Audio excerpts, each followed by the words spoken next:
Now we are going to create a way for us to animate our guy, some controllers for it. And we're gonna keep it very simple, what's called all forward kinematics in the sense, and we're gonna use a strategy that allows us to just pretty much use the skeleton directly without having to add too many things. This is not really rigging completely, it's just a basic way for us to control the joints. And what I'm gonna do here is I'm gonna just use a strategy to connect curves to the joints that will be moving.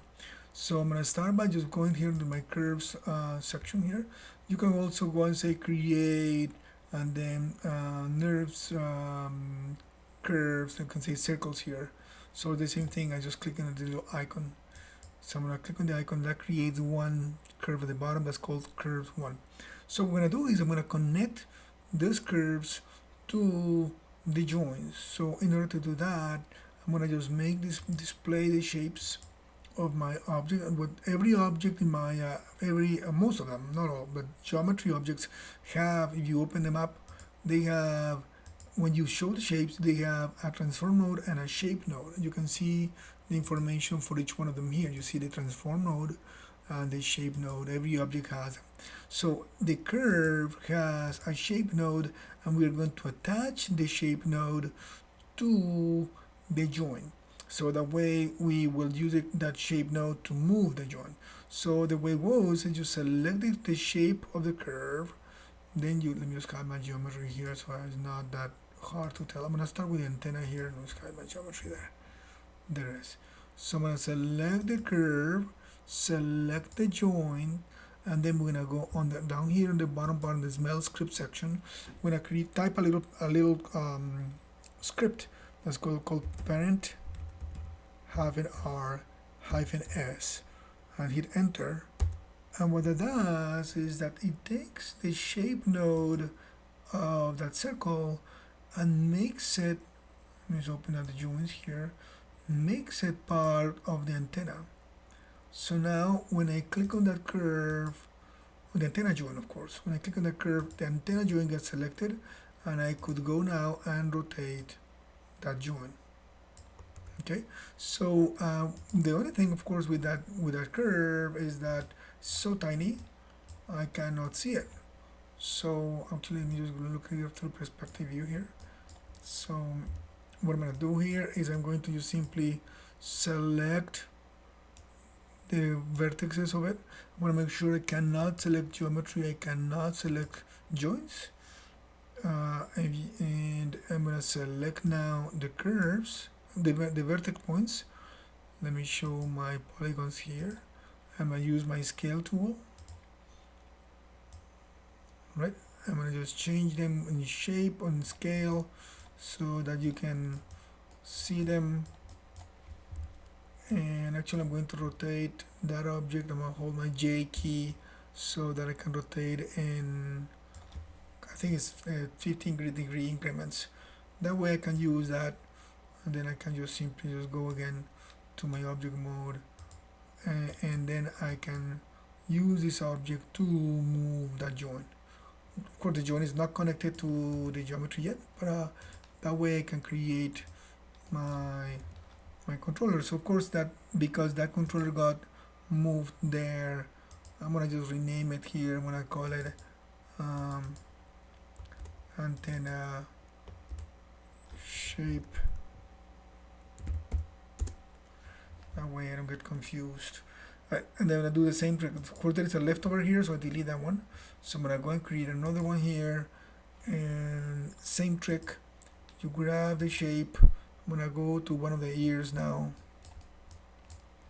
Grab this one. Oh, I gotta turn on my joint section here. Again, if you don't see this little menu here, it's because probably it's hidden under this little guy. So again, I select the shape, select the joint, and then parent hyphen r hyphen s. Let me copy that one so I can just copy paste it next time. Enter. There we go. And that one I'm just gonna do the same trick. Oh, I gotta turn it off here so I don't select the joint by accident. So now I'm gonna just simply just scale it up,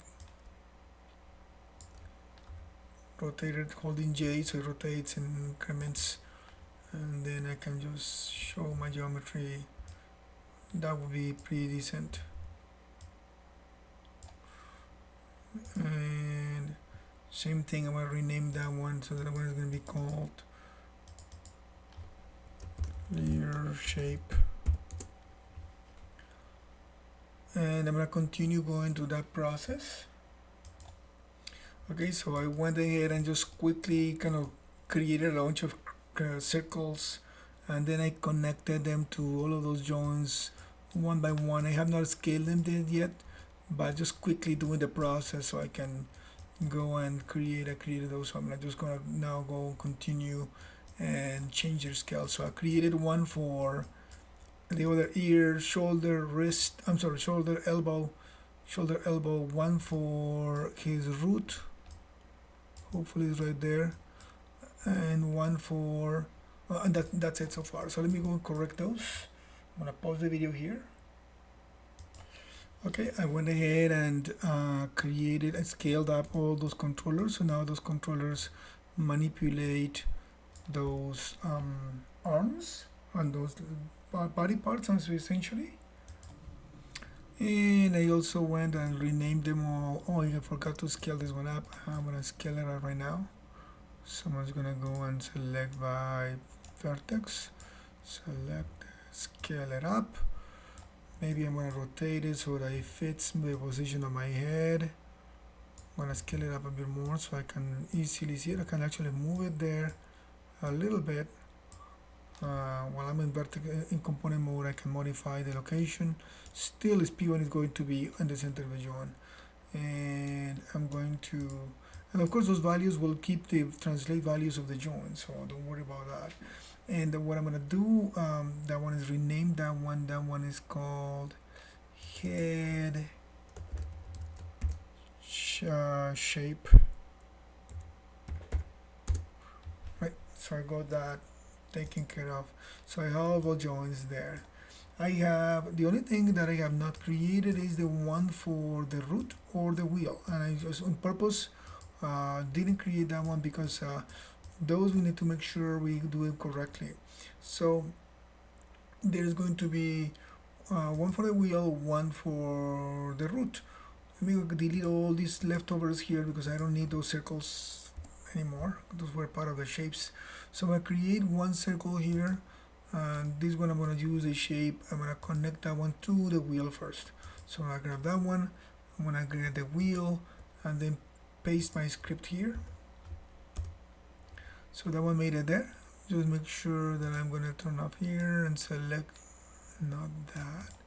Sometimes it's asking you to do the vertex, the preferred angle. You don't do that. You simply just select the vertex, scale it up, making sure that this one is going to be as big as your wheel, and of course that one is going to be called wheel shape, right?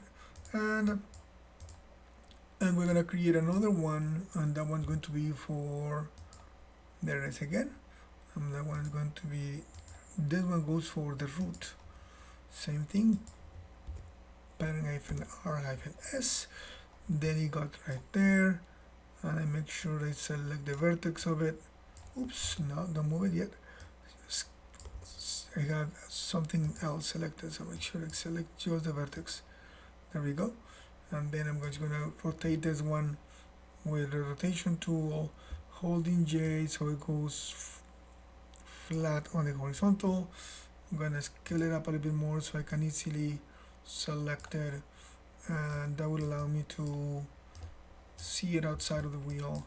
So now we see my character. That one is for my root, and I'm going to just select that one. I'm going to call it root underscore shape.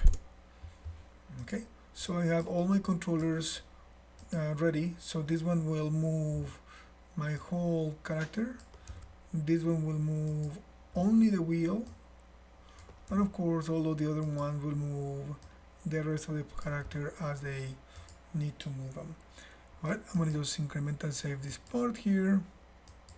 and we'll continue in the next video.